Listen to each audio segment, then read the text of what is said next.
ẹ̀yin ọmọ Yorùbá ẹ jọ ṣé àsìkò ló yẹ ká máa bára wa jà àti àwọn OPC náà tí wọ́n jáde tí wọ́n bú bàbá wa olóyè Sunday Igboho tí wọ́n sọ̀rọ̀ táwọn kan ní tán bá ti kó tán bá fún wọn ní ọ̀dà pé àwọn máa kọ́kọ́ fèsì Yorùbá ara wọn ẹ jọ ṣé Yorùbá ara wa ló yẹ ká fèsì ká para wa àwa náà la gbára wa àwa là ń ṣera wa àwa náà la jẹra wa lẹ́sẹ̀ ẹ jọ sí àsìkò ló yẹ ká máa fèsì ara wa sásìkò ló yẹ káwọn kan ní tán bá ti fún wọn lọ́dà tán àwọn máa fèsì Yorùbá ara wa àwọn máa kọ́ pa Yorùbá ara wa kó tó di pé máa wọnú gbó lọ fèsì àwọn Fúlàní ẹ jọ sásìkò yẹn ló kàn àti wọn làwọn OPC náà wọ́n jáde wọ́n ń fèsì olóyè Sunday Igboho àwọn náà ń sọ̀rọ̀ burúkú sí olóyè Sunday Igboho ẹ jọ olóyè Sunday Igboho tẹ́ ń sọ̀rọ̀ sí yìí wọ́n ń sẹ́ni àbùkù wọn ò dẹ́ ṣe kí ni wọn ò jà fúnra wọn wọ́n jà fún ilẹ̀ wa ilẹ̀ Yorùbá ni ẹ gbogbo nǹkan tí olóyè Sunday Igboho tabára àwọn ẹlòmíì tó sọ́pọ́tì wọn náà ilẹ̀ Yorùbá máa ṣe kí ni ó máa ní ìlọsíwájú ẹ̀yin náà wo Gumi tó lọ ṣe mítì pẹ̀lú àwọn terrorist tó ní kan máa tó ń bẹ ìjọba Tinubu pé kan jọ pé kan pọ̀pọ̀ kan negotiate pẹ̀lú àwọn agbésùmọ̀mí báwo ni ọmọ Nàìjíríà ìyẹn gọ́fúnà tó máa pe president pé kan máa negotiate pẹ̀lú àwọn agbésùmọ̀mí kẹjọ máa dúnàdúrà lórí àwọn agbésùmọ̀mí àwọn tó yẹ kẹjọ pọ̀pọ̀ kẹjọ fèsì wọn kẹlé wọn kò ní Nàìjíríà ẹ wo ẹgbọ́n nǹkan tí Yorùbá wù yẹ ẹgbọ́n nǹkan tí wọ́n sọ nínú fídíò yìí. àwọn OPC tó ń jáde tẹ́ ń send àwọn fídíò wọn sí mi Yorùbá wù yìí gbọ́n nǹkan táwọn OPC yìí sọ gbọ́n nǹkan táwọn kinní kan sọ èmi mọ̀ọ́mọ̀ máa play fídíò wọn ni mo mọ̀ọ́mọ̀ máa play fídíò àwọn OPC yẹn ni kí ni mo fẹ́ play fídíò wọn fún ìkan go to the extent tó ń sọ wípé tó bá ti fún àwọn ní kinní kan security kinní kan ní Nàìjíríà àwọn táwọn jẹ́ Yorùbá àwọn àkọ́kọ́ kọjú síra àwọn náà àwọn àkọ́kọ́ para àwọn náà àwọn àkọ́kọ́ ṣe kinní kan náà ìkan náà bọ́ta ó mú Sunday Igboho dání ẹni tó yẹ pé ọ̀kadà ló gbé lọ sí Kútọ́nù kẹ̀kẹ́ ò bá gbé lọ sí Kútọ́nù oríṣiríṣi gbogbo yín ẹ̀ ń bọ́ta ẹ̀ ń sọ̀rọ̀ sólóyè Sunday Adéyẹmọ Ìgbòho Òòṣà mo rá àwọn kéékèèké kan náà ń jọ òótọ́ náà ń ṣe content Sunday Igboho ni wọ́n fi ń ṣe content Sunday Igboho ni wọ́n ń bú oníkálukú ẹ wá rádaràdà lẹ Tinubu I love you sir thank you sir Nigeria politicians mo máa ń sọ fún yín pé Tinubu bá wà wọn ò ní wọná because they are the right people for Nigerians. They are doing what Nigerians need. Nǹkan tẹ́ need ni wọ́n ṣe fún yín. Wọ́n ń bọ́ta kálukú àwọn apara àwọn ní Sunday Igboho ẹni tó jẹ́ pé ọmọ kékeré kan àtàwọn obìnrin náà ń jáde. Wọ́n sọ èmi wọ́n sẹ́ni fídíò yẹn sí mi ẹni tó tẹ̀sẹ̀ ẹlòmíì gan sẹ́ni sí mi tó yẹ pé yẹ kí n play ẹ̀ pé Yorùbá wuyì gbọ́kàn táwọn OPC sọ. Báwa play ẹ̀ kí n fẹ́ play ẹ̀ fún. I told you this is not about money. It's about passion. It's about the passion I have for my people and how to save my land. Ẹ̀yin tẹ́ ń bọ́ta, ẹ̀yin OPC aláìlójú ti tẹ́ ń sọ̀rọ̀. Mo mọ̀ pé ẹ máa jáde fún mi o, ẹ máa wá bú mi o, àlàlà ńlá yín. Kí ni Dáúdà yín dà?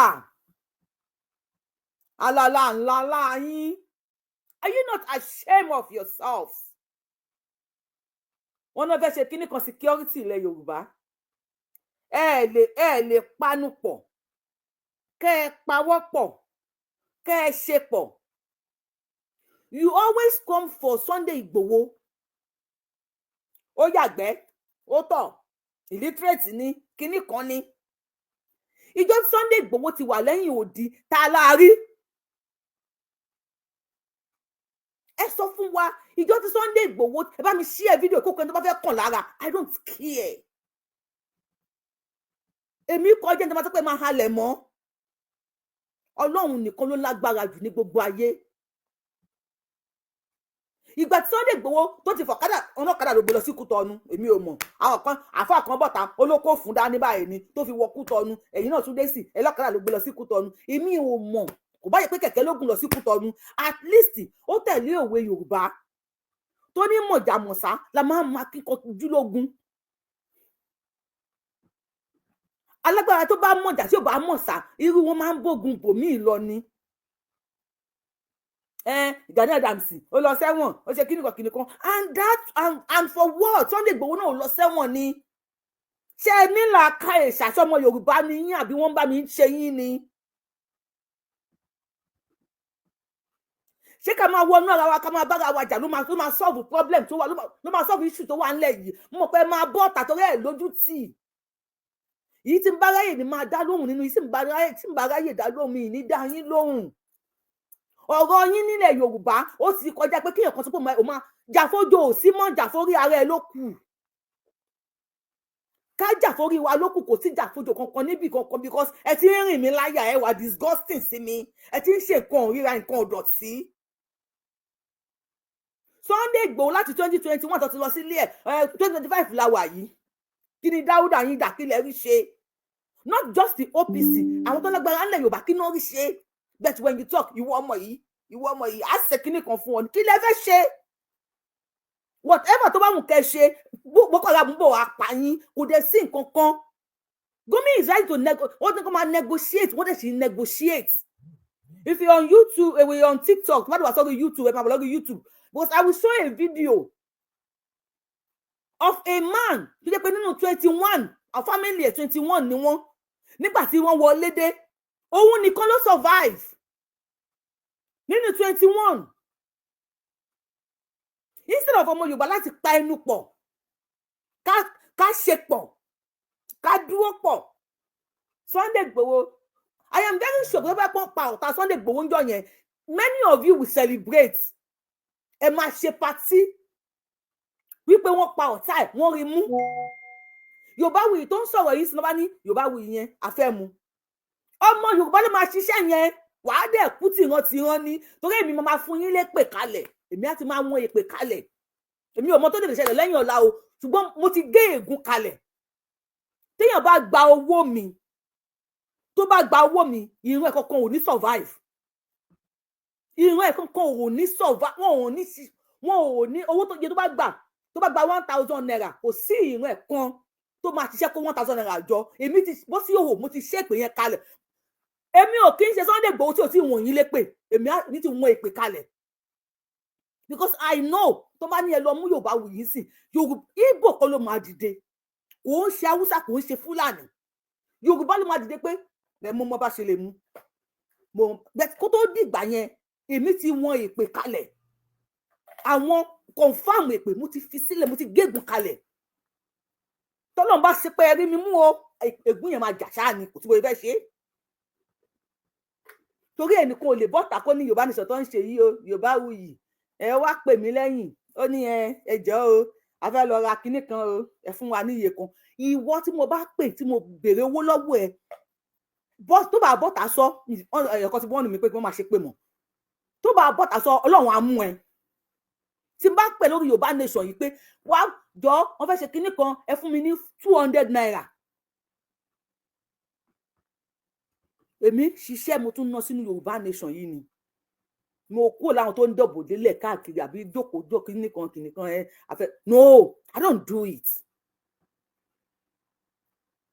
ẹ wá ṣe rádá ẹ bá kọ́kọ́ gbàgbára báyìí kẹ́ tó lọ wọ nígbó ti Fúlàní ẹ kọ́kọ́ pa gbọmọ Yorùbá náà ẹ kọ́kọ́ bá wọn àwọn ọba wọ́n ń wo fídíò sí tẹ́ ń ṣe àwọn alágbára ńlẹ̀ Yorùbá àwọn alẹ́nu lọ́rọ̀ àwọn tẹ́nu wọn tọrọ wọ́n ń wo orí ibú àgbákò fídíò tẹ́ ń ṣe wọ́n ń wò Tinubu tí ò bá máa wò àwọn pa ń wò wọ́n sọ fún ẹ ń threaten ọmọ Yorùbá ẹ ń threaten life wa Fúlàní ń pa ọmọ Yorùbá ẹ tún báwo ti máa gbé security fún yín tó bá ní kó dìbò pé ta ni kó gbé security fún nínú ẹ̀yin wèrè tẹ́ ń sọ̀rọ̀ yẹn àtòlóyè Sunday Adéyẹmọ Ìgbòho ṣá ẹjọ́ ta ni kí wọ́n gbé security fún security ilẹ̀ Yorùbá ẹ̀yin ọmọ Yorùbá security ilẹ̀ Yorùbá ta lọ́kàn yín balẹ̀ lé lórí pé kí wọ́n gbé fún nínú olóyè Sunday Adéyẹmọ Ìgbòho Òòṣà àti àwọn tó sọ wípé tó máa ti gbé fún àwọn àkọ́kọ́ dojú tọmọ Yorùbá náà, àwọn àkọ́kọ́ pa ọmọ Yorùbá náà, àwọn àkọ́kọ́ ṣe kinní kan náà. I have the video here. Téèyàn kan sọ Yorùbá lẹ́nu, ó ti bẹ̀rẹ̀ dáadáa tó ń sọ̀rọ̀ dáadáa, adìyẹ ìlú sọ pé àwọn àkọ́kọ́ wọgbó, àwọn àkọ́kọ́ pa ọmọ Yorùbá náà, àwọn àkọ́kọ́ ṣe kinní kan káwọn tó wọnú gbó. For what? Kí lẹ fẹ́ pa ọmọ Yorùbá fún? Kí la ṣe fún yín? Sunday Adéyẹmọ Ìgbòho Òòṣà, God bless you. Àdìsá la fẹ́ kó gbé security ilẹ̀ Yorùbá fún, ẹ lọ mọ́lọ́pàá wá. Sunday Ìgbòho la fẹ́ kí wọ́n gbé security ilẹ̀ Yorùbá fún. Òun la rí gẹ́gẹ́ bí ọ̀rẹ́ mẹ̀kúnnù. Òun la rí gẹ́gẹ́ bí ẹni tó dúró fún àwa mẹ̀kúnnù tó ń sọ wípé Yorùbá nation la fẹ́. Àdẹ̀ tí orílẹ̀-èdè wa gbà nìyẹn. Nísìn, ẹ jẹ́ ká protect ilẹ̀ wa. Ẹ wá sọ̀rọ̀ tó ní àlàáfíà, ẹ sọ̀rọ̀ tó gbádùn lẹ́nu ọmọ Yorùbá kìíní kan, ọmọ Yorùbá Sunday Igboho kìíní kan. The more tẹ́ ń bú Sunday Igboho, ṣe rí nǹkan táwọn èèyàn tẹ̀ kí mọ̀ ni. Ọlọ́run ọba, ibi tẹ́mi ti lọ sílé kéwù stars mi, tó bá ní Ọlọ́run kì í ṣalábòsí, Ọlọ́run ló ṣàbòsí jù. Àwọn kan wà, kò sí irú tó lè máa ṣe wọ́n tí wọ̀ kan bá ti jáde fún wọn. Ìwọ yẹn gangan ló máa fi ṣe àtẹ̀gùn. According to ìwé tí wọ́n gbélé wa lọ́wọ́, Musa ó fi Fìràánà ṣe àtẹ̀gùn ni. The more you come from Sunday, kí tó bá ẹjà máa wù ẹ pé ta nìyẹn. Kò kí ni pé mo fẹ́ lọ dífà ẹ, mo fẹ́ lọ ṣògùn ẹ, máa study ẹ. Tí spirit mi bá ní kí n bá ẹjà ni máa bá ẹjà. Tí spirit mi bá ní kí n má bá ẹjà, máa kàn máa wù ẹ ni. Ìgbà tí wọ́n lọ sílé Sunday Igboho, pé wọ́n lọ àtàkì ilé ẹ̀ láì mọ èèyàn ọmọ Sunday Igboho. Ìgbà tó wà ní Benin Republic láì mọ èèyàn tí ò ṣe Yorùbá nation ló tẹ̀lé Yorùbá nation. Bí wọ́n ṣe ń kípẹ̀ sẹ́yìn òdì sí ni Sunday Igboho ń gbalẹ̀ sí. Ara àwọn, ó jẹ́ kẹ́ mọ̀ pé ara àwọn ẹyin ijú Elédùmarè ni. Ṣé Sunday Igboho gbowó fáwa ni? Mi ò rí Sunday Igboho rí sójú báyìí. I don't know him. I was in a salon last week. Tíyẹn kan fẹ́ nà mí torí Sunday Igboho. She was talking about Sunday Igboho and I'm like, ta ló ń jẹ́ Sunday Igboho? Ṣé ìmọ̀ tó ń jẹ́ Sunday Igboho ni? Yorùbá ẹ ti bẹ̀rẹ̀. Ìyá yẹn sọ wípé tóun lè fi pààyàn torí Sunday Igboho, òun máa pààyàn torí ẹ̀. Mo ń wá ìyá yẹn pé ta ló ń jẹ́ Sunday Igboho wo kíní kan. Ìyá yìí ti dìde, ó ti àgbàlagbà ni, she's over. Ìyá yẹn tó bá ti tẹ̀wọ̀ 70 díẹ̀ ló máa kù. Ìyá yẹn ti dìde sí mi láti bá mi jà. Ó fẹ́ bá mi jà, mo dẹ̀ láyọ̀ láti sọ fún yín pé ibi tí ìyá ìfà wà tó fẹ́ bá mi fa wàhálà yẹn dé l'Amẹ́ríkà mi bí, ìyá yẹn ò gbọ́ nǹkan kan mọ́ lórí ọ̀rọ̀ Sunday Igboho. Because sometimes when you see me on the street, oh, the man go Yorùbá wuyì ni. You might not recognize me. Ọkọ máa wò mo woman yìí bí kan, wá kàn máa wò bákan ni. Until mo wá polóyè lórí fóònù. Mo láyà sọ fún yín pé mo pe olóyè lórí fóònù. Hello olóyè. Mo wá fi sí speaker. Mo no fẹ́ nà mí gbélé yín, ta ló fẹ́ nà yín? Mo wá fi sí speaker. Mo ní màmá ẹ bá ọmọ yín sọ̀rọ̀. Ẹ má gbé fóònù déwájú mi. Ìyá ẹ̀ tún já má déwájú, má gbé fóònù déwájú. Mo ní Sunday Igboho ló ń sọ̀rọ̀ yìí. Olóyè wá kí onítọ̀hún. Mo ní ìyá ìfẹ́ náà mi torí ti yín o. Many èèyàn tó wà nílùú òyìnbó ń bíbí. Ọkàn wọn ń pòrúurú lórí ọ̀rọ̀ Sunday Igboho tó sì wà lẹ́yìn odi. Ó jẹ́ kí wọ́n rí Yorùbá bíi pé ìkà ni yín. Kí ni Sunday Igboho sì ń ṣe lẹ́yìn odi? The more they keep him sẹ́yìn odi, the more táwọn èèyàn máa nífẹ̀ẹ́ sí. Sunday Igboho máa rí ẹ̀yìn tó kù bí èèyàn burúkú. The more tẹ́ máa come out láti wá bú Sunday Igboho, the more táwọn èèyàn máa rí pé wèrè wà nínú ẹ̀jẹ̀ yín. Why can't you guys work together? Why tẹ́ lè ṣiṣẹ́ papọ̀? Ṣé ẹ ti ya wèrè ni? Why tẹ́ lè ṣiṣẹ́ papọ̀? Wẹ́ Ọlọ́run lórí inú lórí ta, because táwa ní kẹ́ ṣiṣẹ́ papọ̀ náà. Àti bàbá tó bọ́ta tó ní Sunday Igboho tó bá ń lọ sójú ogun, àwọn àkọ́kọ́ bá tó wà lára ẹ̀jẹ̀ náà. Àwọn wá fà fún àwọn tó fẹ́ mú. Tẹ́ bá ti rí fídíò yẹn lórí page mi Yorùbáwùyí, ẹ jẹ́ kí n mọ̀. Tẹ́ bá ti wá rí, tẹ́ bá fẹ́ ká play ẹ̀, mo lè play ẹ̀ fún yín. Ó wà nítòsí bèbí. Kí lẹ fẹ́ sọ fún mi nǹkan ẹyọ kan tí Sunday Igboho ṣe deserve pé kẹ́ pa. Just tell me one thing, nǹkan ẹyọ kan péré báyìí. Tẹ́ wò pé Sunday Igboho ó deserve kẹ́ pa o nílẹ̀ Yorùbá o. Ẹ kàn just give me one reason nǹkan ẹyọ kan báyìí. nǹkan ẹ̀kan ní o tó ṣe dídá pé kẹpa Sunday Igboho ẹ kàn fún mi ní reason yẹn because kí èèyàn tó pààyàn ó máa ní nǹkan tí ẹni yẹn tó ṣàṣe is it because ó fi owó ọlá ọrọ̀ gbogbo nǹkan tó ní ó fi sílẹ̀ láti wá speak on behalf of àwa tálíkà èmi ò lágbára mi ò lóògùn mi ò níbọn mi ò ní kankan mo tún sọmọdọ̀ nílùú òyìnbó. Is it because Sunday Igboho stood up for me? For you? Because rate kí ni ẹ fi lọ ní ìgangan nígbà yẹn tí Sunday Igboho bá dìde ẹ má jẹ́ ká tanra wa ó lè má sí tó ń jẹ́ Yorùbá mọ́ as at this time around. Ẹ̀rù Sunday Igboho ni wọ́n bà kán jẹ́ fún Tinubu ní post tí wọ́n fún yẹn. Kí ló ń ṣe ẹ ń ṣe bálabàla bí bẹ́ẹ̀lì ti ẹ̀rọ? Kí ló ń ṣe yín? Is it because ó fi àwọn ọmọ ẹ̀ sí Germany ó fi ìyàwó ẹ̀ sí Germany ó fi ìyàwó ẹ̀ sí Canada ó fi àwọn èèyàn sí Nàìjíríà òun dẹ̀ wà Nàìjíríà? Is it because ó wá dìde wípé kó má pa ìran òun ṣé ìyẹn gangan ló fa pẹ́kẹ́pẹ́ ẹ ti pa? Ẹ kò fún mi ní reason tó kàn wí pé kẹ̀kàn pa Sunday ẹ kò fún mi ní reason tẹ́bí ṣe bálabàlá tẹ̀ ń ṣe lórí internet. Ẹ ń bọ́tà ọ̀kadà ló gbé lọ sí kí ẹ má yẹ kí n bó pe lọ sílé olóró má ní kí n máa sọ̀rọ̀ olóyè Sunday Igboho mo lè sọ fún 39 hours mi ní dákẹ́ because sometimes when I sit I'm like bóyá kí n máa ìjà ọkàn pààyàn díẹ̀ nù because àwọn tó ń sọ̀rọ̀ yẹn wọ́n kàn máa jánu ni wọn ò ní ṣe anything ẹ kàn ń pariwo ní Sunday Igboho ẹ ṣe kí nìkan wẹ́ kó tó di pé mo lọ síbẹ̀ wá mo fẹ́ calm ara mi but before I calm myself let me play this. Security personnel here in this place again so. ọkùnrin tẹ̀ ń wò yìí TikTok àbí okay TikTok náà ni ẹ kí n gbé fún wọn lórí TikTok náà so ẹ bá wà lórí TikTok tẹ bá fẹ́ wo kíní tẹ fẹ́ gbádùn ẹ dáadáa lè wá sórí kí lórúkọ ẹ wo mi bí ẹ tẹ wà lórí TikTok ohun ẹnìyẹn lẹ fẹ́ gbọ́ 21 ṣán flag show mi ni tán bá ń flag ẹ tẹ bá wà lórí Facebook tẹ bá wò kí wọ́n flag ẹ ayé ìgbà kan ni ẹ má flag show yìí o ẹ má kíní kan tẹ bá lè flag ẹ má flag ẹ táwọn tí wọ́n ń wò mí tán bá nídìí àti rí wọ́n á máa comment wọ́n máa like ẹ wọ́n máa ṣe nǹkan tó bá fẹ́ ṣe láti fi assist show yìí. It's not for me. It's for gbogbo ọmọ Yorùbá. Ọ̀gbẹ́ni tẹ́ ń wò yìí. Family of 21 ní Nàìjíríà. Wọ́n wọlé. Òun nìkan ló survive.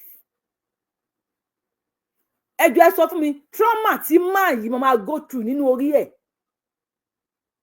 Àwọn family wọ́n jọ sùn lálẹ́ ni o. Wọ́n jọ ríra wọn kíní kan ó dàárọ̀ o àájí láyọ̀ o àájí pé o bàtílẹ̀ máa wá fi mọ́ òun nìkan ló kù. Please tell me the trauma tí màá yìí tá máa go through. Ẹ má bínú pé mi ò tiẹ̀ kẹ́yìn èèyàn mi ẹ káàárọ̀ ẹ káàsán ẹ kálẹ́ àbí mo ti kí yín tẹ́lẹ̀ I don't even know according to the time ṣá. Let's hear from him.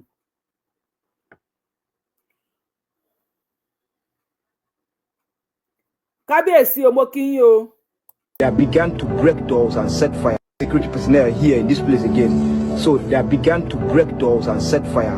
Break doors and set fire on houses. This was the first house they set fire. This is your brother's house? Yes. This is my elder brother's shops.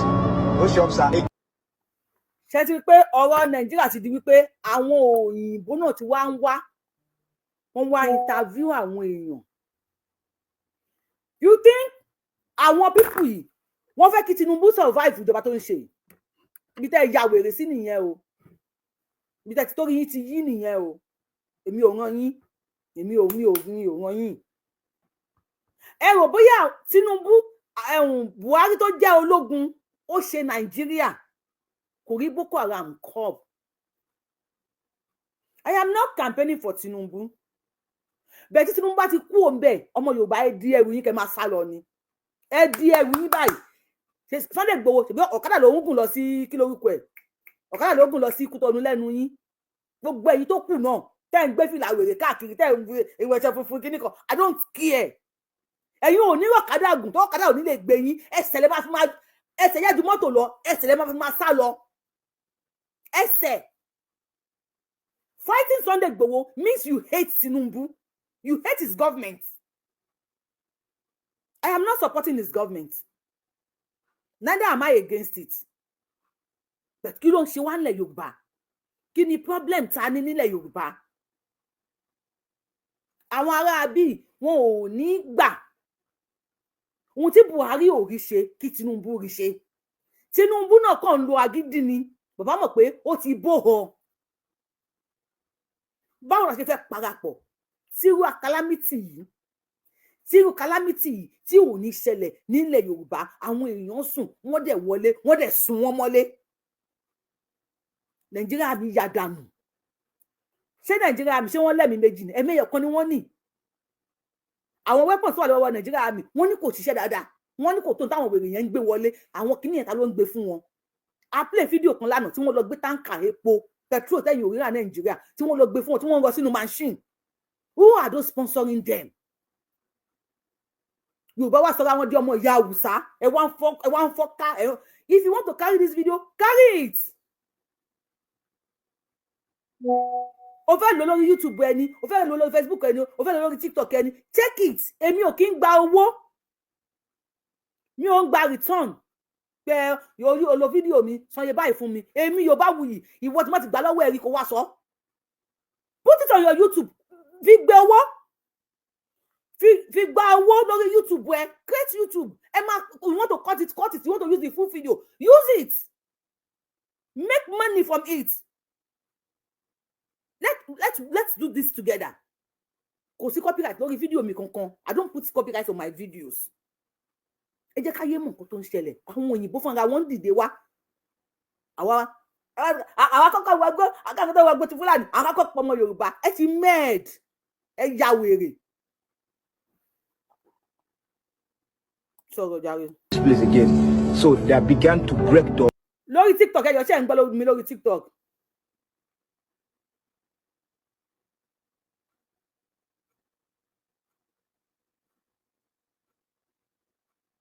Yes, if they push Tinubu away and Fulani take over, tiyan and question ni pé ṣé Tinubu will be there forever? If we don't unite now, láti support ilẹ̀ Yorùbá, nǹkan tí wọ́n bá ní wọ́n lè share ni share, wọ́n lè comment ni comment, èmi lè fẹ́ fún ni mo lè fẹ́ jú ni kí n fẹ́ jú. Ẹ̀yin tẹ́ lágbára tẹ́ lógun, ẹ yé ṣe bí olórí burúkú. Ẹ máa sọ lẹ máa threaten ọmọ Yorùbá àjẹkíní yín àkọ́kọ́ máa bára wa jà náà tẹ́lẹ̀ agbára ni ó yẹ jẹ́ àpàdé ẹ̀yin àti ta ni ẹja wèrè ni. Ohun tó kàn bá mi ṣe yín ni. Sunday Igboho yẹn kó pàdé mi one-on-one Sunday Igboho yẹn kó pàdé yín fún kíni. Tẹ̀bálọ́gbà tẹ́bi lè bá Sunday Igboho jà ẹ fi wọ́gbó ti Fúlàní wọ́n ń pa àwọn èèyàn. Ẹ ń dúró de permission láti bá àwọn Fúlàní jà ṣùgbọ́n ẹ dúró de permission láti bá Sunday Igboho jà ṣẹ́ ti já wèrè ni.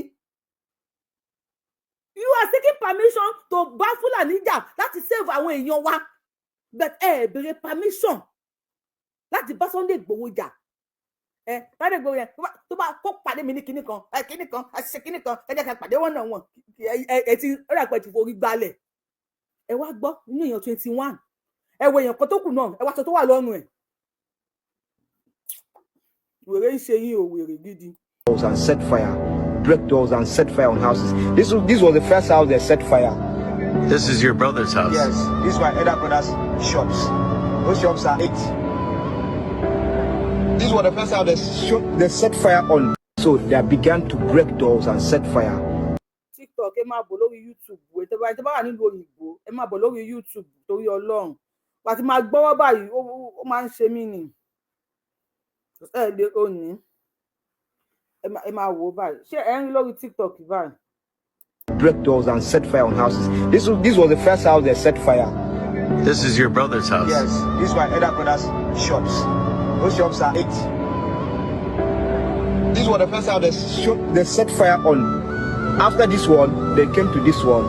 And my uncle was here with his wife with his son's wife and his children, all of them. I lost people in this house, 11. 11 people Yeah, 11, died that's in my this house. family. Those that are my family members. tó gbọ́ ilé wọn kọ́ wọ̀ ọ̀nkù ẹ̀ ìyàwó ọ̀nkù ẹ̀ ìyàwó ọmọ ọ̀nkù ẹ̀ àwọn ọmọ ọ̀nkù ẹ̀ nínú ilé kan tán wọ̀ 11 people tó jẹ́ family ẹ̀ ni wọ́n pa ilé ìwọ Sunday Igboho nígbà tí kinní kan nítorí pé Ìbà kàwé ni wọ́n ṣe ní kí Ìbà kó ṣe kinní kan ẹ ti ya wèrè ẹni tó ń sọ̀rọ̀ yóò rí pé Polish English ló ń sọ pàtó ń sọ English yìí sìn sórí pọ́n kálọ̀ lóbi Yorùbá wuyì ibi tó yẹ kó ti lo is sórí pọ́n lo was ibi tó yẹ kó ti lo was orí pọ́n lo is Polish English ló ń sọ òun ló wọ èkísà sọ́rùn yìí o pẹ̀lú English tó ń sọ tó fluently ló ń sọ English lẹ́nu kò ń ṣe pé irú English tèmi máa ń sọ ilé àkọ́kọ́ tó ń kọ́kọ́ wọ̀ no bàbá ìyá ọmọ kìnìkan ó dẹ̀ wọlé àtọ́ ń pa àwọn kan lọ́wọ́ àwọn kan máa sápamọ́ síbì kan o wọ́n máa wọ́n ṣe ń pa wọ́n á dẹ̀ lọ pa wọ́n náà èèyàn mọ́kànlá fámìlì ẹ̀ tó ń gbé bẹ̀yìn wọ́n pa wọ́n continue marry. Here, Wow. 11 persons were lost in this place. Guys, they were sleeping in this very bar. They were sleeping in here. Yeah, they were sleeping. Lójú oorun wọ́n ti lọ pa wọ́n káì ṣége ẹjọ́ lórí YouTube yẹn 179 ló ń wò wá thumb up tó wà ń bẹ̀ is 56 tẹ́ ẹ̀ bá láìkì ìwọ̀n tẹ́ ẹ̀ ń wò lórí fídíò yìí kò kí ń ṣe by force ẹ lè unfollow ayé ìgbà tó máa ń pariwo ìgbà yẹn ti kọjá èmi this is who I am mo máa ń sọ fún yín tó bá ṣe rere fún mi rere yẹn mo máa mú dání báyìí ni wàá rò bóyá Sunday Igboho pariwo Sunday Igboho kì í ṣe pé Sunday Igboho ní ìkọ̀kọ̀ tó lè gbé fèmí mo ò lówó ọmọdọ̀ ni mo ń ṣe ṣùgbọ́n kàn mí balẹ̀ bẹ́ẹ̀ pé Sunday Igboho dìde fún ilẹ̀ Yorùbá that is why you see me I love him so mo love Sunday Igboho hey I no dey hide am I dey talk am publicly anywhere I go I dey say am because he stood up for us and he is still standing on behalf of the Yoruba people. Sunday Igboho kì í ṣe tálíkà ọ̀kábà ní torí pé ẹ ó àtijọ́ àti mo ló ń wá ló ṣe jẹ́ kó máa kó dìde fún ìran Yorùbá ẹni tó tán ẹni tó lọ́run gbà fún ni yet ó dẹ̀ tún dìde fún wa ní ilẹ̀ Yorùbá. Ó ti gbọ́ 11 people ló kọ́ lọ yẹn. Okay, Oniki, I don't know how to do it too. Ẹ wo TikTok wọ́n ní kẹ́ bá wa share kẹ́ encourage kíní kan kí encourage mi mo fẹ́ ṣe possibility. Yeah, this is where the 8 people were killed there. That is my case. So there began 11 people yeah, 11, died that's in my this family. house. Those that are my family members. Here, Wow. 11 persons were lost in this place. Guys, they were sleeping in this very bar. They were sleeping in here. Yeah, they were sleeping here. This is where the 8 people were killed there. That is again. So there began to be members here. Wow. Ó ti gbọ́ lẹ́yìn 11 wọ́n tún pa 8 tó jẹ́ family ẹ̀ 8 pẹ̀lú 11 ó di mélòó ẹ máa ṣí o 8 pẹ̀lú 11 sọ̀rọ̀. 11 persons were lost in this place. Guys, they were sleeping in this very bar. They were sleeping in here. Yeah, they were sleeping here. This is where the 8 people were killed there. That is my family. 8 were killed that way. 8 In that. were killed in that place. And that's your family also? That is my family. How many of your family did you lose? 20 members. I lost 20 members members of my family in this very attack. Wow. 20 members lọ́jọ́ kan èèyàn kan wọ́n pa 20 members nínú family ẹ̀ gbogbo wọn pátápátá 21 ni wọ́n jọ torí Ọlọ́run o àwọn 20 tí wọ́n pa yẹn báwo ni máa yìí nìkan ṣe máa sin wọ́n báwo lòun nìkan ṣe máa gbẹ́ ilẹ̀ sí family ẹ̀ 20 and you think Nigerian government will do anything they play ṣíngbáká wọn ò ní ṣe ṣínṣínṣìn wọn ò ní ṣe tó wà lọ́kàn wọn ni pé 2027 ta ló máa wọlé talent tó máa wọlé ní 2027 òun ló kàn sánú wọn kò kí ń ṣe ẹ̀yin múdì talẹyìn taniyín talẹ fi ra yín pè kí ni tó ṣe yín kẹ kúkú ẹyọ kan wọn máa dìbò ní Nàìjíríà àyàfi ìyẹn onífẹmi tèmi bọta kẹ kúkú ẹyọ kan election máa hold àyàfi ìyẹn ò ní ti ẹnu tèmi bọta because they know how daft you. Gumi ó bẹ ààrẹ Tinubu ó sì bẹ ìjọba àpapọ̀ ó ní ìjọba àpapọ̀ ẹ wá ẹ já wà láàfíà Nàìjíríà Gumi ní sọ̀rọ̀ èmi kọ́ o kọ́lọ́ gbọ́mọ̀ kó wáyọ̀ ó ní kíjọba ó pe àwọn báńdíìtì kí wọ́n jọ jókòó tí wọ́n bá jọ jókòó pé kí wọ́n sọ̀rọ̀ nínú ọ̀rọ̀ wọn wípé àlàáfíà ó padà jáde ó ní kí gan ṣe pé kẹ́ ẹ máa gbébọn kiri kẹ́ ẹ lẹ́yìn kó àwọn àmì wọnú igbó ẹnì kan sà lọ mọ́ pa àwọn báńdíìtì mọ́ pa wọ́n pé eléyìí ò lè mú àlàáfíà. wọ́n ní ẹ má pa àwọn ọmọ àwọn you see Gumi ní ẹ má pa bandits kí lẹ fẹ́ pa wọ́n fún they are just the boys doing their jobs they are going wọ́n lọ ń gbé yín wọ́n pa yín wọ́n wọ village wọ́n ransack everywhere wọ́n shoot sporadically wọ́n pa anybody pa ebu they are just illiterate wọ́n ní kíjọba kókó iléeṣẹ́ fún wọn kókó school fún wọn school tí wọ́n nìkan ẹni tó máa ṣe teacher bẹ́ẹ̀ ni mi ò tí mọ̀ kókó hospital fún wọn hospital tí wọ́n nìkan tó máa wà conducive tó máa tí equipment máa wà ń bẹ̀ àwọn bẹ́ẹ̀ tó máa ṣe doctor ń bẹ̀ nìkan lèmi ò tí mọ̀ ẹ wo bí wọ́n ṣe dàbí ọmọ eṣinṣin. Can you just see them like ọmọ eṣinṣin? Ẹ wo bí wọ́n ṣe pọ̀. Ẹ wo bí wọ́n ṣe pọ̀ bí ọmọ eṣinṣin. Look at them. Bí wọ́n ṣe pọ̀ bí ọmọ eṣinṣin. Oh my God. Àná àwọn tó máa gbà wá ní kí Sunday Igboho pàdé àwọn káwọn ìjọjà àwọn wèrè ẹ ti ya wèrè. Ẹ ń ṣí èrè. Àlàáfíà tó tọ́jọ́ wá o wípé àyìn tó lè mú kí àlàáfíà tó tọ́jọ́ wá ò ní wípé kíjọba àpapọ̀ ó ṣe tán láti jókòó àlàáfíà pẹ̀lú àwọn báńdíìtì agbénipa agbénigbowó ó ní kí wọ́n jókòó àlàáfíà pẹ̀lú wọn ni ẹ tún wá máa gbọ́ o ló bá tẹ̀síwájú ó ní ẹ̀yin ẹ wo ohun tó ṣẹlẹ̀ lórílẹ̀‐èdè Ísírẹ́lì lónìí. wo tó gbé dání o ti rí tó gbé dání bóyá egun ó ga jù wọ́ tó gbé dání bóyá egun o ti rí tó gbé dání bọ́ọ̀lù tó gbé dání láàárín ìlú adìẹ ń gbọ́ pé ìjọba fún wọn ní 1 billion wọ́n fún wọn ní kinní kan ọmọ tó kàwé tí ò ríṣẹ́ tó dẹ̀ gbọ́ pé wọ́n fún àwọn tó ń pààyàn ní 1 billion jọ tó gbọ́dọ̀ ṣé kò ní join ni wọn ààyè tí ò gbà mí ni ìkọ́nà wà lọ́wọ́ mi sìn wọ́n ṣe fẹ́ ṣe ìyàwó fún àwọn 2000 wọn ọmọ àá fún wọn lọ́mọ oge wọn ò dúró kán dé ọ̀run kán tó rí 72 virgin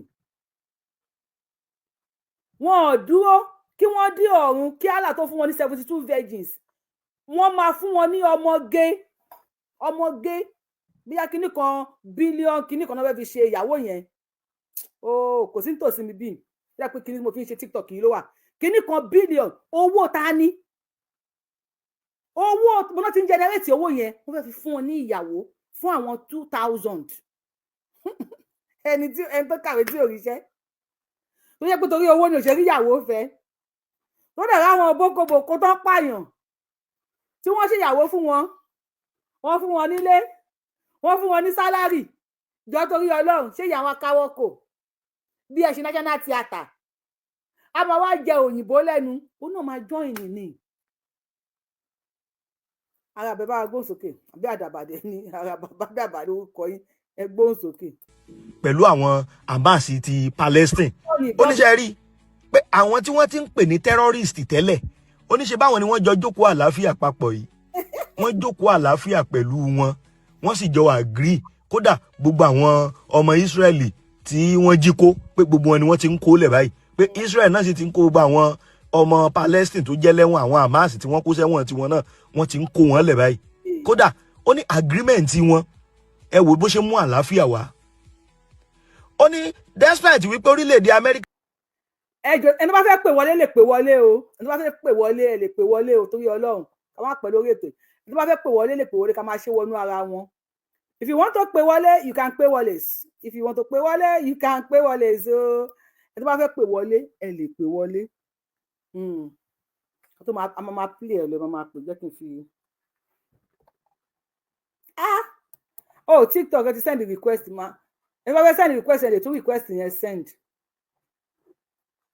ẹ máa sọ̀rọ̀ yín lọ. ká gangan ti pé àwọn Hamas ní terrorist fúnra wọn ó ní ṣe bí àwọn náà tún wá jókòó yìí tí wọ́n jókòó àlàáfíà pẹ̀lú wọn ó ní ṣe bẹ́ẹ̀ rí nǹkan tó wà sí.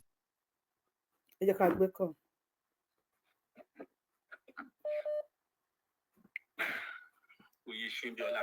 ẹdún kì í fi sí speaker sa bàbá mi ó ti get started wọ́n ní kí Sunday Igboho wá jà ẹ jẹ́ kí n fi sí speaker kí ni mi kí wọ́n ní kí Sunday Igboho wá jà ẹ bá wa dá sí Sunday Igboho kó wá jà Àdìsá ò lè jà kò lè bá yín jà ọmọ Yorùbá ni kí ló fẹ́ bá ọmọ Yorùbá jà fún.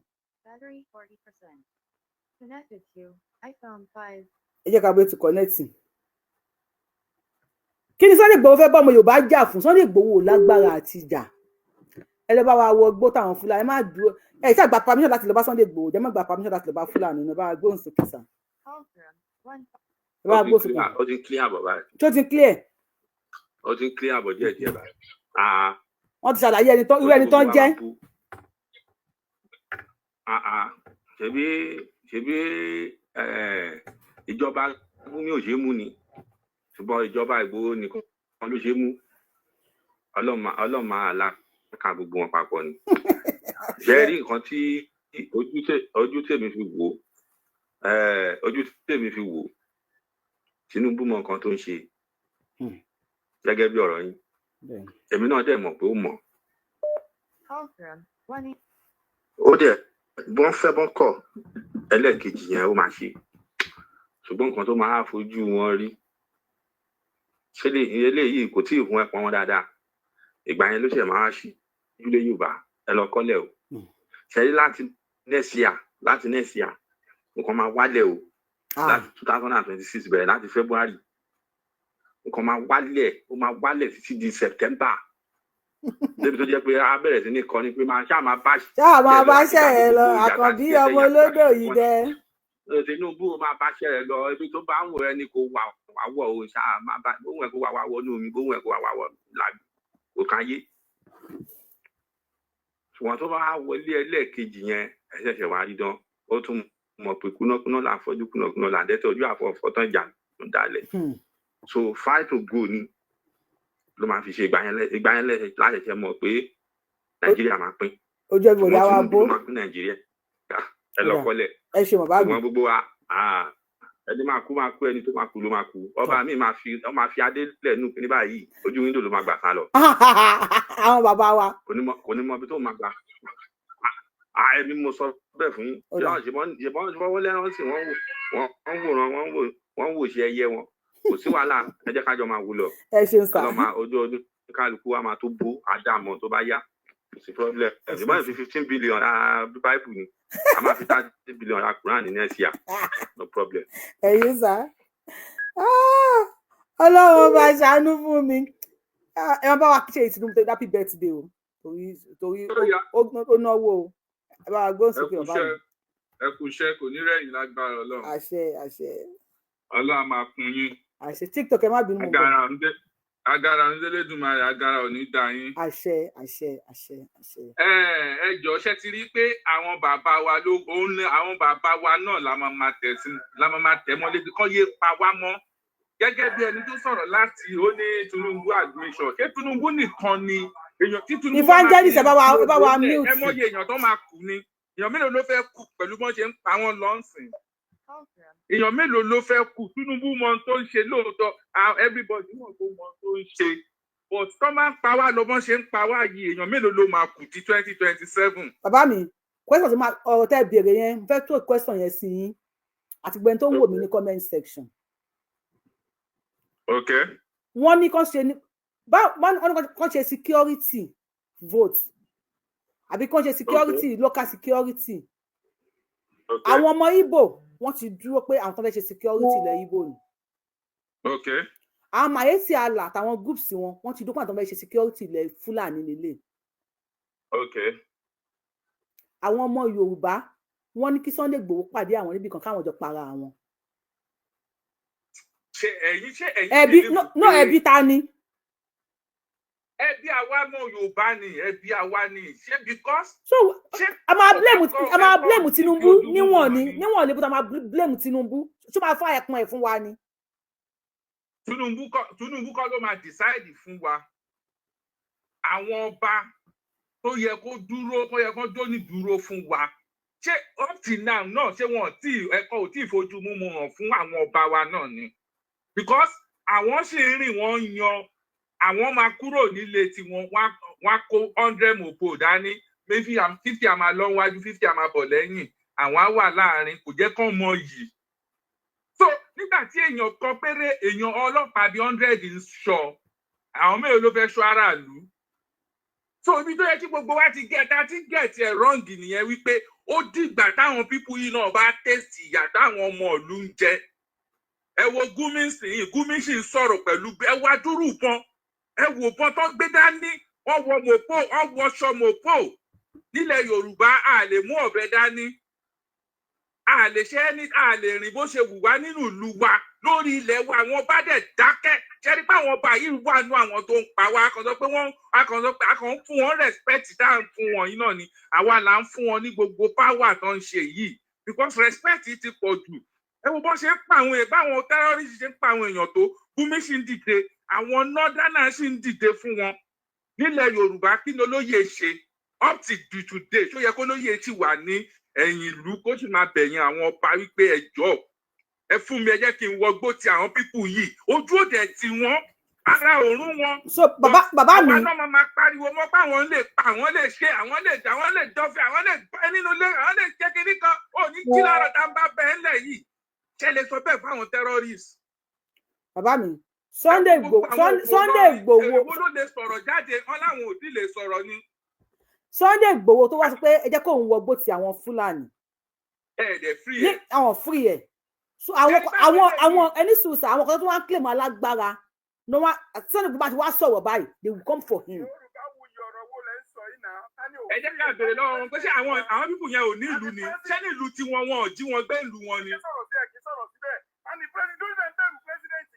And the president in Nigeria, Hausa ni àbí Igbo, tí ò free Igboho, ta ni president wa, ṣé kìí ṣe Tinubu ló ròyìn sílé Igboho ni? Kò ní dáa fún wọn. Ẹ ti bá àwọn pípù yìí, àkọsọ àwọn pípù yìí, àwọn olórí àwọn ẹ̀dí tiwa ló ń pa wá lẹ̀ Yorùbá.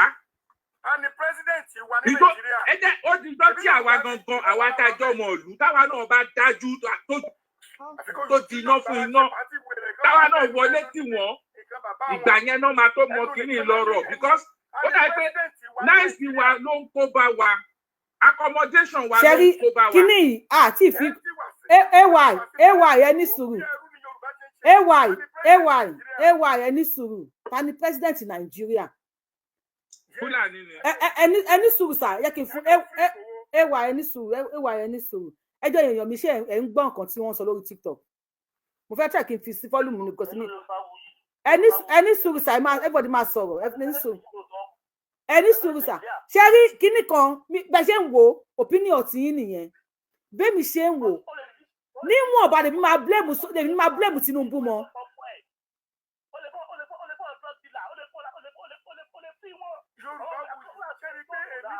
Ta ló ń dìde fún wọn? Wọ́n ìtẹ́ ìsọ̀rọ̀ báyìí, ṣé àwọn èèyàn máa dìde fáwọn yẹn ni? Àwọn èèyàn dìde fáwọn yẹn náà, ta ló dìde fún Sunday Igboho? Ta ló ń dìde fún Sunday Igboho là ń béèrè lọ́wọ́ yín? Ta ló ń dìde fún Sunday Igboho?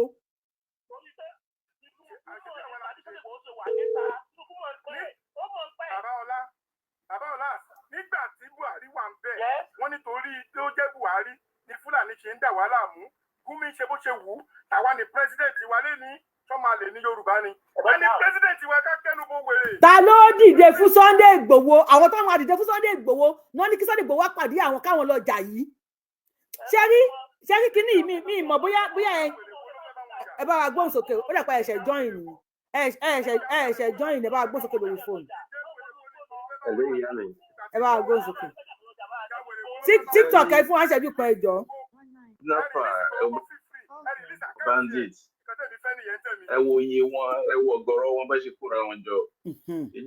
Àwọn ìjọba mọ̀ nípa kínní. Yes. Tí wọ́n bá mọ̀ nípa ẹ̀. Ó sátẹ̀. Pẹ̀lú bá ṣe kóra wọn jọ yẹn. Kí ló kọ̀ sí wọn láti wá nǹkan láti fi kánkọ̀ wọn níbẹ̀ yẹn? Tó ń dúró de pé after election ṣe é mọ iye tí wọ́n ti dà ní. Àwọn tá à ń wò ń bẹ̀ yẹn wọ́n yìí sọ̀rọ̀ 5,000. After election wọ́n á tún ti multiple. Sọ́gbàdàn bá ń sọ pé Tinubu máa tó ń ṣe after election yóò wá ṣẹ̀ṣẹ̀ mú wọn mọ́ àwọn wo. Ṣọ́tì tó báyìí ní gbogbo 2-3 years ago ni wọ́n ti pọ̀ tó báyìí náà. Bọ̀ ewu tá à ń sọ ń sìn wọ́n ti increase. Wọ́n dẹ̀ ń wọlé sí, wọ́n dẹ̀ ń bímọ sí. Wọ́n dẹ̀ ń wọlé sí lójoojúmọ́. Bàbá mi, mo fẹ́ bèèrè question kan lọ́wọ́ yín sà. Mo fẹ́ bèèrè question kan lọ́wọ́ yín. Ẹ̀yin tẹ́ wà lórí TikTok àtẹ̀yìn wà lórí kinní náà. Mo fẹ́ kájọ fi ara balẹ̀ gbọ́ nǹkan tèmi ń sọ. Àwọn people ẹni sùúrù sà, AY jẹ́ kí n sọ̀rọ̀. AY èèyàn wà lórí fóònù, èèyàn wà lórí fóònù, mo fẹ́ bèèrè question lọ́wọ́ wọn ni. Àwọn people yìí before lágbà tí Buhari wà ń bẹ̀, àwọn bàbá wa sọ wípé Buhari ló wà ń bẹ̀, Fúlàní ni wọn ò lè sọ̀rọ̀ fún Sunday Igboho, wọn ò lè sọ̀rọ̀ fún wa. Gumi láyé Buhari, ṣé Gumi ń sọ̀rọ̀ fún àwọn terrorists àbí kò sọ̀rọ̀ fún wọn? Gumi sọ̀rọ̀. Láyé Tinubu, ṣé Gumi ṣì continue àtàwọn àgbàgbàlẹ̀ Yorùbá àtàgbàgbàlẹ̀ Fúlàní àbí wọn continue? Wọ́n ṣe ń sọ̀rọ̀, àwọn Gumi ṣe ń sọ̀rọ̀ láyé Tinubu. Àwọn wo ni wọ́n bọ́ ọ̀tá ní ilẹ̀ Yorùbá tí wọ́n ń sọ̀rọ̀ fún Sunday Igboho? Kò sí. Tó bá lọ sí court tó bá ní kéèsì wàá gba lọ́ọ̀yà ni. Àwọn wo ni lọ́ọ̀yà Sunday Igboho lẹ̀ Yorùbá? That is just the question. Nínú àwọn àgbàgbà wa ta ni lọ́ọ̀yà Sunday Igboho? Wọ́n bẹ̀rù láyé Buhari, wọ́n tún bẹ̀rù láyé Tinubu láti sọ̀rọ̀. Ọ̀yọ́ ọmọ wọn ti wà ń bẹ̀ tí lẹ́kẹ̀ẹ́ wà ń jẹ ẹsẹ̀ wọn tó lè sọ̀rọ̀. Wọ́n ń pa gbogbo àwọn ọmọ wọn tó láwọn ìṣọba lé lórí. Tó ń ṣèjọba lé lórí. Síbẹ̀síbẹ̀ náà wọn ti sọ̀rọ̀, wọn àti ìrìn Tinubu bá sọ̀rọ̀. Mr. Olas, ẹni sùn kẹjọ wà lórí fóònù ìparí kẹwàá sọ̀rọ̀ sókè. À ń gbọ́ yín sà. Tinubu, Gumi on defend àwọn terrorists, wọ́n bá wọn ṣe meeting. Gbogbo ìgbà náà bá wọn ṣe meeting. Despite the meeting tó ń ṣe tó ń gbádùn owó yẹn lẹ̀. Síbẹ̀síbẹ̀ náà wọ́n ṣe ń continue iṣẹ́ wọn ni. Wọ́n ṣe ń pààyàn lọ́nà ni. So I need àwọn èèyàn gidi nílẹ̀ Yorùbá o. Láti ṣe kí ni? Àwọn ọba wa wọ́n ní láti change gbogbo ìlànà ṣe ìgò. That is just it. That is it. Ọba káwọn ọ̀dọ́ tó gbé àti ń pariwo kínní àwọn tá a jọ̀dọ̀ ká dìde. Ẹ wọ ọmọlédì nísìnyí, ẹ wọ ọmọlédì. Ibi táànú wà lójú èdè, ó wà lójú ikú, ó dẹ̀ dìde fàbòrò ẹ̀, orúkọ fẹ́ nà, àwọn fẹ́ nà ní o. Kí yẹ wọ́n sì fẹ́ pa o, ó dẹ̀ dìde níṣẹ́jú àwọn báńdì tó gbìjà àbúrò ẹ̀, ẹ̀rọ kan yẹ fọ́gi mọ́ gbowó ẹ̀. Bọ́ ìfọ́ apá ẹ̀. Ẹ̀jẹ̀ já máa rí gbogbo kíní gbogbo ìgbà ẹ fi hàn wá, gbogbo wa ń fojú rí. Síbẹ̀síbẹ̀ náà àwọn àgbààgbà wa ṣe bígbà tó rí wọn ò pé. Ẹ̀jẹ̀ pé àwọn yẹn ní bàbá. Ẹgbẹ́ à ń pè gbogbo àwọn yẹn ní bàbá, à ń pè wọn ní ẹ̀dà. Àwọn ẹ̀dà tó ń pọmọ wọn lójú wọn. Àwọn ọmọ tẹjọba lé lórí, tẹjọ gọ́vnà lé lórí. Ẹ jẹ́ kọ́ ẹjẹ́ àjọ rò náà. Ẹ ṣe bàbá mi ká tún gbà kọ́ lórí TikTok. Ayé ìgbà kan tó bá fẹ́ pẹ́ràn gan-an, àwọn ọmọ kan máa sá lọ ni. Nísìnyí wọ́n ń pààyàn bí ìgbà tó ń pàjẹ́ káàkiri. Ṣé o gbẹ̀yìn tẹ́ wọ́n ń pariwo iṣẹ́ ìmọ̀ tẹ́ ìṣe ni? Iṣẹ́ ìníṣẹ́ ni. Ẹ ṣe bàbá mi. Àwọn bàbá mi sọlẹ́ bá wa gbóhùn sókè mi, nǹkan tó dé tí kinní tí ò gbóhùn sókè dáadáa lórí TikTok. Pariwo nísàlẹ̀ TikTok yìí tó nílò òyìnbó bá fún wà tó wú gbùgbùgbù bíi búrẹ́dì tó fẹ́ bọ́ sómi idiot. Mo rí i. Ibo ló ń wà? Ibo ló ń wà? Bàbá wa AY test, bàbá wa AY testers. Idiot. Tó wọ àwa ọmọ bàbá sọ fún ti Sunday Igboho ni. Mo lè kú torí ilẹ̀ Yorùbá torí Sunday Igboho. A ní pírẹ́sidẹ̀ntì wa, a fèsì Tinubu, sójà lè ní wọ́n máa wọ́n bulẹ̀. Àmì àwọn ẹgbẹ́ mi tó ti lọ Boko Haram. A fèsì ẹ̀ máa sọ tọrọ fún ẹjọ́ lè lo 10 years láyé mọ́. Gbogbo yìí kan máa bẹ̀rù ẹ tún wà nílùú òyìnbó ẹ tún bẹ̀rù àwọn tó wà nílé. Ẹ jẹ́ lọ gbọ́ta mi ẹ máa bẹ̀rù ẹ máa ẹ̀fẹ́ kú. Àwọn bàbá wa ti kú wọn fura sílẹ̀ sínú ìyà. Ẹ fọ ọmọ yín sílẹ̀ sínú òyìnbó wà á di àkàtà. Gbogbo ọmọ wa kó síwájú sílùú òyìnbó àkàtà náà máa bí. Wọ́n kẹ́yìn parọ́ fún yẹn kan tara yín ni. Gbogbo ọmọ tá kó wá sílùú àkàtà náà máa bí. Dúdú ò lè bí funfun èèwọ̀ ni. Jẹ́ ká kóra wa jọ ká ṣe nǹkan. A ní pírẹ́sidẹ̀ntì wa, a ní pírẹ́sidẹ̀ntì Nàìjíríà, tí Yorùbá ni a tó bọ́ lọ́wọ́ ẹ̀ náà. Ṣé ẹrú lẹ fẹ́ ṣe for life ni? Àfọ̀tẹ̀, àfi pátí, àfi kẹ́ máa yín mú lérí ara yín àti kẹ́ máa gbèsè ara yín Ìgbòho dìde gbogbo wa dìde nínú òyìnbó a support gbogbo ẹ̀yin tẹ́ wà á lẹ̀ nígbò òyìnbó ẹ̀yin tẹ́ lè sọ òyìnbó dà lẹ́ni kẹ́ wá mú bẹ́ẹ̀rù àtiwé yín kẹ́ fi bá Fúlàní dànù gbó kájú púrò bá ń jà. ẹ ṣeun sà Mr. Ọlá bá wa gbóhùn sókè láàrin ìṣẹ́jú méjì ẹ jẹ́ kí Mr. Ọlá sọ̀rọ̀ sà ẹ wọ ẹ jẹ́ kí Mr. Ọlá náà sọ̀rọ̀ wọ́n ń dákẹ́ fún yín Mr. Ọlá bá wa sọ̀rọ̀ sà. ṣé òkú Buhari ló lọ́ọ̀kì àkáǹtì tó títí dè nínú Yorùbá mo rí gẹ́gẹ́. Mr. Ọlá bá wa sọ̀rọ̀ sà. Mr. Ọlá tẹ̀ wá sí mẹ́rin ká pẹ́ lómi. ok wa ọmọ Yorùbá wuyì sẹ́rí àkànṣọ yìí pé president èyí tí mi kọ́ bẹ́ẹ̀ àtòjú àwọn bàbá wa náà àwọn tá à ń pè bàbá wa bàbá mi yọmọ tó bí náà mo mọ bàbá mi sórí ẹyin kò sí bẹ́ẹ̀ tí bá ti ń sọ pé àwọn ọba wa àwọn bàbá wa tẹ́lẹ̀ ogun àwọn ọba yẹn ẹ̀ṣẹ̀ yìí tí a bá ṣe ń fi tàwọn ọba yẹn ṣe pé kí wọ́n sọ̀rọ̀ à ń tara wa ní o wọn ò ní nǹkan tí wọ́n máa sọ o torí pé kí ni àwọn tí wọ́n wà àwọn ọba tó wà ń bẹ̀ àwọn tó fi hàn jọba àwọn náà ní ẹ̀ tó fi hàn bá sọ̀rọ̀ o kò sí ọ̀rọ̀ kan tó fẹ́ bá Tinubu sọ àbí tá a bá tara jẹ lóko látìgbà tí Sunday Igboho ti lọ sí Ilé Ifẹ̀ tó ti lọ sọ́yọ́ tó ti lọ káàkiri tí gbogbo ọba sọ fún ayé pé àwọn ò tí ì méjì Tinubu lẹ́yìn ìgbà yẹn àbí títí di àsìkò yìí wọ́n fẹ́ báwọn ò tí ì rí ebi wọn bá sọ̀rọ̀ ìyẹn báyẹn wọ́n gbọ́dọ̀ sọ yìí pé àwọn kan rí àwọn kan bá wọn jà wọ́n rẹ́ni bá wọn bá sọ̀rọ̀ ẹ dákọ̀ ìjọba lọ ó gba àwọn búlọ́ọ̀kù ẹ̀ àwọn drug kìíní tí wọ́n wà lẹ́wọ̀n tí àbá ẹsẹ̀ release ní recently sáwọn àwọn tó kàn wọ́n kù nìyẹn àwọn tó pààyàn tó kọ́ dájọ́ kú fún tí wọ́n release wọn àjẹsọ pé insecurity àwọn tó release yẹn tí òtútù kọ́ wọn insecurity náà à ń sọ̀rọ̀ Gumi à ń sọ̀rọ̀ wọn ọba ilẹ̀ Haúsá ẹ̀yẹ́ kùn táyé nígbà tó pé gbogbo àwọn ọba yẹn politician kan ló yàn wọn o wọn ò ní kọ́ padà ló fi ń sọ̀rọ̀ ló fi ń support àwọn ọmọ wọn o ìdí ẹ̀dá ìfìlẹ̀ kọ̀ọ̀pì àwọn ọba ilẹ̀ Yorùbá pẹ̀lú àwọn ọba tí wọn náà Gumi olórí ọ̀daràn ó ń rìn oyin fanda ó tún ní god láti máa advice federal government wọn ò rí nǹkan ṣe fún o wọn ò rí ẹni tí ṣe fún díje òní yìí olóyè Sunday Igboho tí o pé kò pa èsì báyìí kò pa òun ni wọn lé mú káàkiri sẹ́ẹ̀rí ẹ̀yìn sọ̀rọ̀ fún yín lágbó Tinubu ó mọ̀ nípa bí olóyè Sunday Igboho ti wá ń ta bá irọ́ ni ẹ̀yẹ́ ká tún dànù ó mọ̀ ń pẹ́ dáadáa ó mọ̀ ń pẹ́ wọ́n fẹ́ máa fi ọ̀rọ̀ olóyè Sunday Igboho wọ́n fẹ́ máa fi play politics nílẹ̀ Yorùbá ni o wọ́n fẹ́ fi ọ̀rọ̀ sílẹ̀ ẹlọ́kọ̀ọ́ tí mo sọ sílẹ̀ 2026 ẹ máa rí pé Tinubu máa fi ọ̀rọ̀ Sunday Igboho ó máa fi campaign nílẹ̀ Yorùbá wọ́n fẹ́ fi ọ̀rọ̀ sí Sunday Igboho wọ́n fẹ́ fi ṣe politics 2026 ni ẹlọ́kọ̀ọ́ tí mo sọ yìí ẹlọ́kọ̀ọ́ sílẹ̀ tó bá di towards election 2026 ó máa mẹ́sàn-án pé òun fẹ́ fún Sunday Igboho ní amnesty ẹlọ́kọ̀ọ́ tí mo sọ ẹlọ́kọ̀ọ́lẹ̀ ó fẹ́ kọ́ sí Sunday Igboho fẹ́ gbá politics fún alẹ́ Yorùbá ni. Now wọ́n ní pé wọ́n da sọ́jà sí òkè ọdẹ ní pé wọ́n follow Boko Haram àárọ̀ yìí ni mò ń gbọ́ wọn news tó jáde tí wọ́n lọ dájú ọ̀bọ̀ kan tó ní pé bàbá àárọ̀ ni pé wọ́n patrol títí wọ́n patrol wọn ò wọnú igbó ti Boko Haram àwọn wèrè tó ní pé káwọn jọ jà Sunday Igboho mọ̀ bọ̀ káwọn jọ jà Sunday Igboho lè jà ọ̀lẹ́ni Sunday Igboho ò lè jà tó mọ̀ wọ̀ rí àwọn lè jà àwọn dágbàdo lè jà kán tó kọ̀ kán bá wọnú àwọn gbó wa lọ nà ó nínú gbólóyè kán wọ̀ lọ nà ó kán bá wa jà bí àwọn àtọ̀gá wọn torí wọ́n ṣe kí ni wọ́n ní wò fún àwọn oníṣẹ́ wọ́n yẹ ti wọ̀ lú ọ̀yọ́ ní ìsìn báyìí ó yẹ kán lọ bẹ̀rẹ̀ dìfẹ́ǹdì bẹ́ o. Bọ́dà wa ẹjọ́ ṣe rí. ẹ fún wa ní ìṣẹ́jú kan lórí fóònù torí Ọlọ́run ẹ jẹ́ kí wọ́n délẹ̀ yìí náà máa sọ̀rọ̀ 1 minute sir 1 minute Mr. Ọlá. Mr. Ọlá. wọ́n ń pè géèmù fún wa ni o kò sọ̀rọ̀ kan wọ́n ń pè géèmù fún wa ni lórí ọ̀sán Sunday Igboho wọ́n ń pè géèmù fún wa ni wọ́n mọ̀ tí wọ́n ń ṣe àwọn bá yẹn mọ̀ tí wọ́n ń ṣe wọ́n ń pè géèmù fúnlẹ̀ Yorùbá ni wọ́n fẹ́ fi ọ̀sán Sunday Igboho wọ́n fẹ́ fi kàǹfàṣì àwọn Yorùbá ni ẹlọ́kọ̀ tí mo kọ̀ sílẹ̀ pé ìjọba sí ìdẹ́ máa rí. ẹ ṣeun Mr. Ọlá ẹ ṣeun. ẹ kalẹ̀ gbogbo ilé o. ẹ má àti ìka ara ẹ ká gbé kọ́ lórí fóònù ẹ má bínú sà holy something a máa fún yín ní holy bible ó yẹ bá wa gbóhùn sókè lórí fóònù ẹ kì í ṣàlejò lórí show yìí.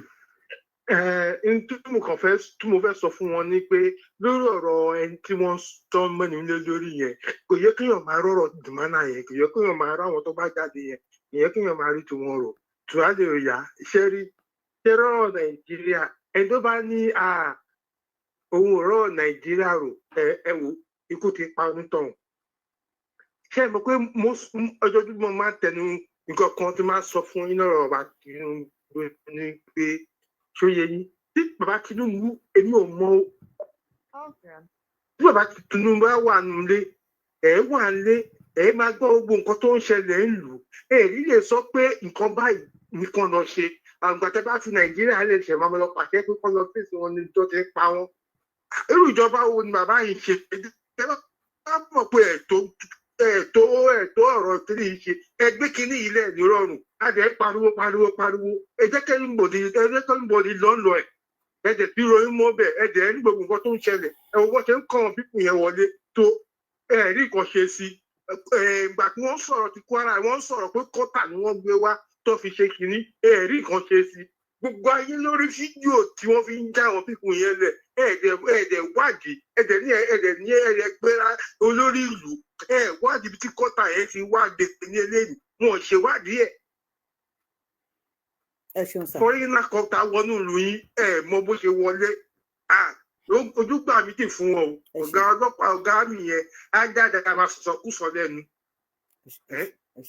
ẹwọ ọ̀rọ̀ Nàìjíríà sì ń rà kò lè fún alápatá ìṣọ gbà yẹn náà oníkálukú ẹ ṣẹ̀tọ́ ẹ dira ẹ ṣe gbogbo nǹkan tó yẹ kẹ ṣe síra kò ìgbà tí nǹkan yẹn bá ṣẹlẹ̀ ká tó máa pariwo ẹ ṣẹ̀tọ́ yín. My question is ẹni tí bàbá méjì dúró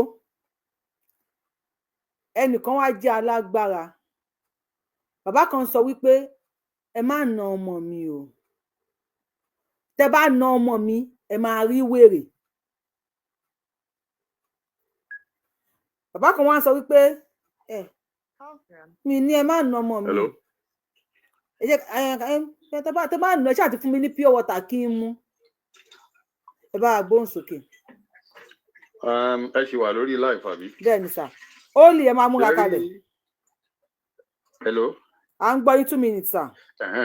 Ṣé rí ọ̀rọ̀ tó wà nílẹ̀ yìí Sunday Igboho kọ́ ni ọ̀tá àwọn pípù yìí àwọn ọ̀tá wọn làwọn tí wọ́n kó bọ́n dání tí wọ́n tó ń ṣe mítìn yẹn tí wọ́n bá mọ̀ pé àwọn lágbára láti jà àwọn tó yẹ kán lọ fèsì nìyẹn kì í ṣe Igboho. Then again àwọn pípù yìí ò mọ nǹkan kan àwọn ọmọ àlùmájìrí ìgbà yẹn tí wọ́n ń rè nígbà yẹn díẹ̀díẹ̀ tẹ́ bá rántí tó máa sọ pé àwọn ọmọ àlùmájìrí tó kún títì. Bẹ́ẹ̀ ni àwọn náà ti dàgbà yìí àwọn ọmọ yẹn náà ti dàgbà yìí ojú everybody abo àwọn èèyàn tí ì mọ kankan wọ́n pọ̀ gan wọ́n tún wá bẹ̀rẹ̀ sí kọ́ wọn bó ṣe ń jagun àwọn tí àwọn kíná ti ń pè ọ̀gbẹ́ni ilẹ̀ mọ́pútìlẹ̀ Yorùbá àwọn tó ní kọ́ máa kọ́ bọ́n. àdà fún yín ibi tí mo lọ rọ fún ẹsọ gangan nìyẹn ṣe sà. àwọn nìyẹn o tó bó ṣe jẹ́ nìyẹn. ẹ ṣeun wọ́n ti divide ó lè bá a gbọ́ sókè wọ́n ti divide ilẹ̀ Yorùbá sí ọ̀nà oríṣiríṣi. ẹ kálẹ̀ gbogbo lé o. ẹ ṣeun. ṣókí lọ́rọ̀ tí máa dẹ̀ sọ lélẹ̀. ok. ọmọ kékeré lè mi ṣe ara sáà ara àgbàlagbà mo wà. but nǹkan tó ṣẹlẹ̀ ni pé first of all kò sí tí àlejò ṣe máa wá jáyàn lólè láti ta tí kò ní ọwọ́ onílé nínú. àdà fún yín. kò possible ṣẹgẹt because àwọn tó ń pa wọn yẹn náà lọ sí máa lọ bọ́ máa jọ lọ kírun papọ̀ wọ́n máa jọ lọ ṣọ́ọ̀ṣì papọ̀ ṣé ìgẹt ìṣẹ̀ṣe ni wọ́n ní ṣọ́ọ̀ṣì papọ̀ wọ́n kò ń ṣọ̀nà wọn. first of all ẹ̀yọ́ tó bá jẹ́ Yorùbá yẹn yẹ kọ́kọ́ já kọ̀ọ̀kan kákọ́ gbé ọmọ Yorùbá ni mí kákọ́ yọ yẹn sọ́tọ̀ náà ká má dàpọ̀ mọ́ nǹkan kan Yorùbá ẹ̀sìn ni àmì religion náà ní àyè ọ̀tọ̀ ṣé ìgẹt ká gbìyànjú síwájú tí gbogbo wa bá ní ìṣọ́ra tí ìyágbára tí àwọn bàbá wa ní láyé ìgbà yẹn ká bá gbé sára. ohun tá à ń sọ nísìnyí ni pé ẹni sùúrù àwọn èèyàn ò tí ì gẹ́ẹ̀tì kan tó lọ lórí show yìí. Gúnmi ó ní kí wọ́n má pa àwọn bandits kí wọ́n negotiate pẹ̀lú wọn. ẹni sùúrù torí tí yín kọ́ torí ẹgbọ̀dì tó ń wò wá tó máa fẹ́ pè wọlé àtàwọn tó ń kọ́mẹ̀ǹtì ó ní kó má pa wọn, kó negotiate pẹ̀lú wọn. Ẹ wo bí wọ́n ṣe dàbí ọmọ eṣinṣin, bí wọ́n ṣe kó wọn wọlé tí wọ́n dàbí ọmọ eṣinṣin. Imagine this. Now, Sunday Igboho ó ń lọ káàkiri lọ bá àwọn ọba, lọ bá àwọn kinní kan, lọ bá àwọn kinní kan. Wọ́n ní máa ṣe bí akọ́ lè fi Sunday Igboho sílẹ̀. But báyìí nísìn, ẹ wò wọ́n o, báyìí, ẹ rí wọn lórí kinní. Àwọn kan wá bọ́ta, wọ́n ní Sunday Igboho kó máa bọ̀ káwọn jọ pàdé, káwọn jọ jà. Wọ́n lè pe àwọn ọlọ́mọ Yorùbá, wọ́n láwọn OPC. So, mélòó la fi blame Tinubu? Who are the lawyers speaking for Sunday Igboho bí Gumi ṣe ń speak? We don't put every blame on Tinubu. Gumi Odu, àwọn Biafra, àwọn bàbá wọn, kí ni máa ń pa bàbá tó máa ń gbé fìlà rẹ́ẹ̀dì sórí pẹ̀lú yẹ̀yẹ̀. Wọ́n ayé Buhari, wọ́n lọ confront Buhari. Ta ló confront Sunday Igboho? Ta ló confront Buhari nítorí ọ̀rọ̀ Sunday Igboho? This is where we are going. Ẹ bá wa gbọ́ sókè sà. Sunday Igboho trial ní àyè ara ẹ̀ ṣe ìkẹ́. Bọ́ ṣe rí ẹ̀, mo máa sọ fún yàn pé téèyàn bá rí connection, ṣé ìjọba bí gba connection, corruption làwọn kankan rẹ̀ àkọ́mọ́ ní connection síbi kan, corruption kò sí connection. Ṣé ìyẹ́ Sunday Igboho ti bá ó ti jẹ ní ẹni ó ti jẹ ní ìbàjẹ́ rí ló jẹ́ ká rí mú. Ṣé ìyẹ́ òun náà àkọsẹ́ tí ò mọ story ẹ̀ náà. Sunday Igboho ti jẹ ní ìbàjẹ́ rí ló jẹ́ ká rí mú. Ẹ bá wa gbóhùn sókè. Ẹ jẹ́ kán délẹ̀ AY.